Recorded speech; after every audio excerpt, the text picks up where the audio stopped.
মধ্যপ্রাচ্যের অশান্ত ভূরাজনীতি আর যুদ্ধাবস্থার নেতিবাচক প্রভাব এবার আছড়ে পড়ছে আন্তর্জাতিক আকাশসীমায়। একের পর এক আন্তর্জাতিক এয়ারলাইন্স বিভিন্ন দেশে তাদের ফ্লাইট স্থগিত বা সীমিত করতে বাধ্য হচ্ছে। নিরাপত্তার চরম ঝুঁকির কারণে ইউরোপ ও এশিয়ার মধ্যে চলাচলকারী শত শত দূরপাল্লার ফ্লাইট এখন মধ্যপ্রাচ্যের আকাশপথ এড়িয়ে বিকল্প রুটে চলাচল করছে।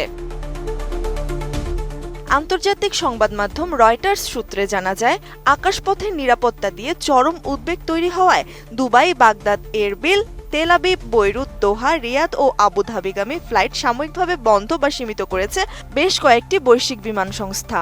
বর্তমান পরিস্থিতি বিবেচনা করে গ্রিসের এজিয়ান এয়ারলাইন্স আগামী অগাস্টের শেষ পর্যন্ত দুবাইয়ের সব ফ্লাইট বাতিল ঘোষণা করেছে।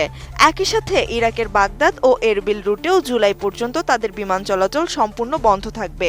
ফ্লাইট বাতিলের এই তালিকায় যুক্ত হয়েছে তুরস্ক ও জার্মানির শীর্ষ এয়ারলাইন্সগুলোও। তুরস্কের পেগাসাস এয়ারলাইন্স ইতিমধ্যেই Iraq, Iran, Kuwait, Bahrain, Riyadh ও আবুধাবিগামী সব ফ্লাইট স্থগিত করেছে। অন্যদিকে জার্মানির প্রভাবশালী লুফথানসা গ্রুপও বাগদাদ, তেহরান, বৈরুত, দুবাই ও রিয়াদ সহ মধ্যপ্রাচ্যের গুরুত্বপূর্ণ সব গন্তব্যে তাদের ফ্লাইট বন্ধের সময়সীমা আরও বাড়িয়েছে।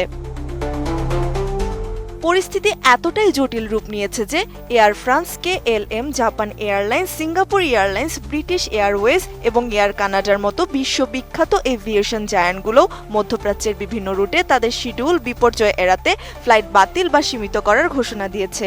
ফলে একদিকে যেমন চরম ভোগান্তিতে পড়েছেন হাজার হাজার সাধারণ যাত্রী, অন্যদিকে বিকল্প দীর্ঘ রুট ব্যবহারের কারণে বিমান সংস্থাগুলোর পরিচালনা ব্যয়ও বাড়ছে হু হু করে।